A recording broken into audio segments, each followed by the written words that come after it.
জীবনে দ্বিতীয়বারের মতো চলে গিয়েছিলাম ঢাকা আন্তর্জাতিক বাণিজ্য মেলা।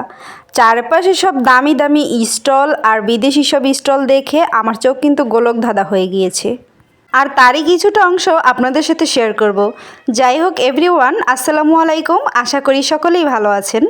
আর আজকে আমরা ভোরবেলা উঠে কিন্তু তাড়াতাড়ি রান্নাবান্না সেরে একদম সকাল 9টার মধ্যেই রওনা দিয়ে দিয়েছি বাণিজ্য মেলার উদ্দেশ্যে। আর যাত্রাপথেই পড়লো বাধা। একটু যেতে না যেতেই গাড়িটা নষ্ট হয়ে গেল। আর তারপর কিন্তু গাড়িটা ঠিক হওয়ার পর আমরা আবার আমাদের যাত্রা শুরু করলাম। তো আমাদের যেতে অনেকটা সময় লেগে গেছে, যেতে যেতে প্রায় দুপুর 12টা হয়ে গিয়েছিল।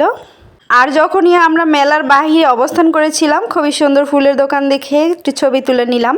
তারপর চলে গেল আমার হাজব্যান্ড টিকিট কিনতে টিকিট কাউন্টারে। আপনারা কিন্তু চাইলে অনলাইনেও টিকিট কাটতে পারেন। যেহেতু মেলা প্রায় শেষের দিকে, তারপরে কিন্তু মানুষের উপচে পড়া ভিড় ছিল।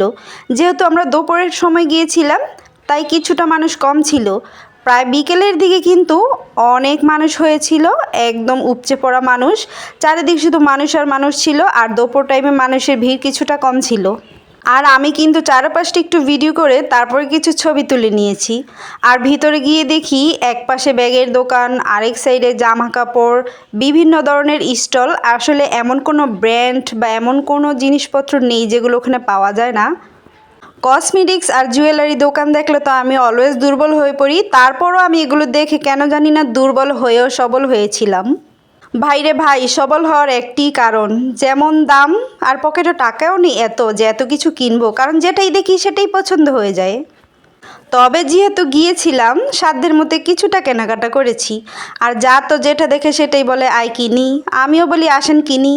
কিনতে কিনতে দেখা হয়ে গেল সেবয় আইসক্রিমের সাথে। তবে সব কিছু দেখে সবল থাকলেও আচার দেখে কিন্তু দুর্বল হয়ে পড়েছি, তাই একটু আচার কিনে নিয়েছি। আসলে একটু বলতে এখানে 100 টাকার আচার, বাট মাত্র একটু। তারপরেই চলে গেলাম নন স্টিকের দোকানে।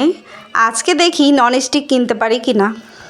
আর ভিডিওর কোয়ালিটি একটু ভালো করতে হলে কিন্তু নন স্টিকটাই বেস্ট। সব কিছু দেখে যেমন চোখ গোলকধাঁধার মতো ঘুরছিল, আমার হাজবেন্ড কিন্তু প্রত্যেকটা দোকানে ঘুরতে ঘুরতে একদম মাথাটা গোলকধাঁধার মতো ঘুরাই ফেলছে। অবশেষে সেই শোরুমে এসে আমাদের কিয়াম থেকে কিছু পণ্য কিনে দিল। তারপর দরদাম করে কিনে নিলাম।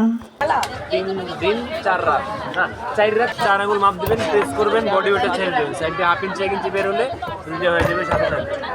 8 ইঞ্চি রুটি হবে, লুচি হবে, পুরি হবে, পরোটা হবে, ফুচকা হবে। শুধু যে রুটি বানায় খাবেন তা না, ছোটো ছোটো লুচি করতে পারতেছেন, পুরি করতে পারতেছেন। এভাবে 4টা 5টা 6টা হালকা চাপ দিবেন, কম আটা দিলে লুচি হবে, পুরি হবে। ঠিক আছে, এটার মধ্যে আপনি প্যাকেজিং ফ্রি পাবেন 400 টাকার। এই যে পেপারটা, এটা একবার লাগাইলে 1 মাস চলে যায়। এটা আপনাকে ফ্রি দিয়ে দেবে, 3 বছর ইউজ করতে পারবেন। একবার লাগাইলে 1 মাস চলে যায়। এর কারণে আটাতে তেলও দেওয়া লাগে না, আটার গুঁড়িও ছিটে দেওয়া হয়। আর এই রুটি মেকারের ঐতিহাসিক হিস্টোরিটা তো আপনারা শুনলেনই। যাই হোক, এটা দিয়ে কিন্তু একটা 5 বছরের বাচ্চাও চাইলে রুটি মেক করতে পারবে। একটা সুন্দর রুটি তৈরি হয়ে গেছে। আর মেলায় ঘুরতে ঘুরতে কিন্তু আমার ছোট্ট সোনামণি একদম ক্লান্ত হয়ে পড়েছে, খুবই ক্ষুধা লেগেছে আমাদের। আর আমরা চলে গেলাম খাবারের দোকানে। সবার পেটে এত ক্ষুধা ছিল যে আমরা দরদাম না করেই খাবার অর্ডার করে ফেললাম। আর খাবার দেখেই কিন্তু খাওয়া শুরু করে দিলাম। আমি আর আমার যা কিন্তু রোস্ট পোলাও নিয়েছি, আর আমার হাজব্যান্ড নিয়েছে চাপ আর তুন্দুল। তারপর কিন্তু এসে আবার একটু ঘোরাঘুরি করে যা কেনার সেগুলো কিনে নিয়ে একদম বাসায় চলে যাচ্ছি। আর ভিডিওটা যেহেতু অনেক বড় হয়ে গেছে, তাই পরে নেক্সট ভিডিওতে আপনাদের সাথে আনবক্সিং শেয়ার করব। ধন্যবাদ সবাইকে।